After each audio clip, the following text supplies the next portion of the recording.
Hello, world. Oh man, what a famous introduction to a professional career. Figured since I'm going to be here on YouTube, I might as well let you guys know who I am. I'm Jamie Edwards, 49-year-old former professional golfer. I didn't start playing golf until I was 16 years old. Had a baseball coach that didn't share my passion to win. A lot of canceled practices, team not playing very good. One of my teammates actually worked at the local golf course. He played a lot of golf. So one day I went out, played my first 9 holes ever, and shot 42, which I didn't think was very good because this thing called par was 36, and that's what you're supposed to shoot, I thought. So I thought I did pretty terrible, but turns out that golf came pretty easy to me. 2 years later, I ended up going down to the States on a scholarship. Could only handle school for 2 years before I had to go try professional golf. So in late 1996, I decided to give professional golf a shot. I gave up my amateur status and played as a pro in a local pro-am, finished second place, taking home $800 and thought this was the best thing ever. 2 weeks later, ended up getting into a playoff in a pro-am and winning on the first hole with an eagle. So I thought, you know what, pro golf, this is going to be easy. That winter, I headed down to Florida to play the Tommy Armour Tour. It was a lot of fun playing down there, getting to see all the PGA Tour pros who played out there during the winter and the time off when there actually was an off season for the PGA Tour. Got to meet a lot of great people through that. Then bounced around between Canada in the summers, playing the Canadian Tour, back down South Carolina, Florida for the winters, playing Hooters Tour, Moonlight Tour, North Florida PGA events, anything I could play for money, I played. A couple of injuries slowed me down. After a fairly major hip surgery in 2001, my game just wasn't really coming back the same. My hip was really loose and clicking, and it just wasn't feeling good in my golf swing. So I decided the pain wasn't worth it.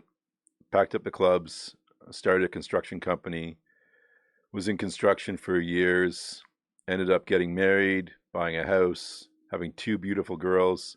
They're both teenagers now, and I turned 49 this year and thought, hey, had a hip replacement, body's starting to feel a little better.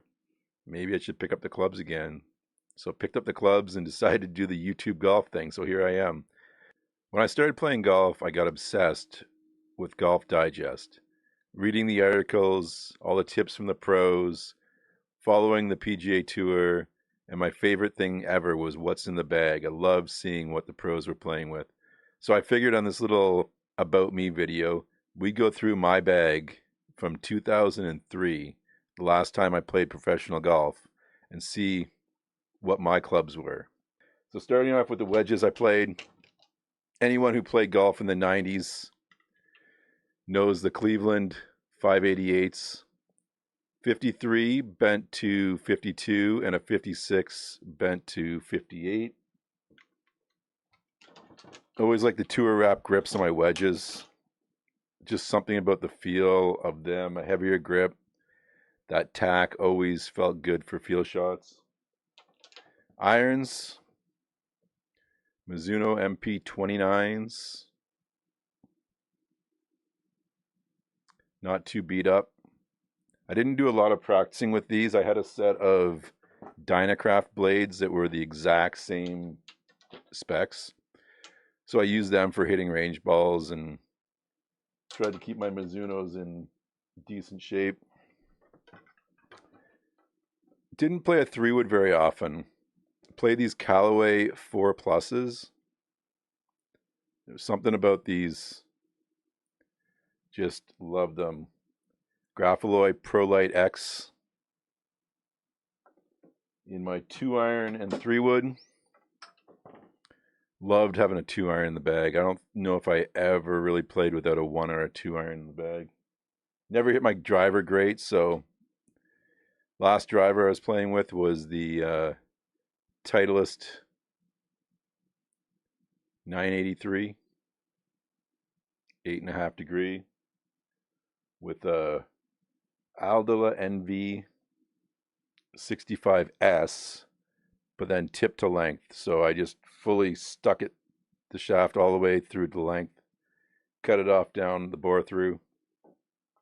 So I built my drivers. Putter, I won, what was I, third place, I think, as an amateur playing for a pro who couldn't make it to a pro-am.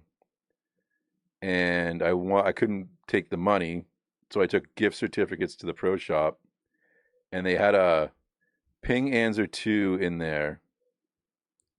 This isn't the one. I ended up selling the one that I bought with the gift certificates. But then later on, I found a used one that was pretty beat up and restored it. I re-flattened the face, drilled some weight out of the heel of it, and that has been in my bag pretty much since 96. Everybody changes putters a little bit, but I keep going back to that Ping Anser 2. Just something special about that putter. So that's what was in my bag in 2003. We're tinkering with some stuff now. If you've watched my first couple of videos, you know what I'm tinkering with. Going to try to get this set of clubs right, and then we'll do another what's in the bag for 2025. Thank you guys for watching. See ya.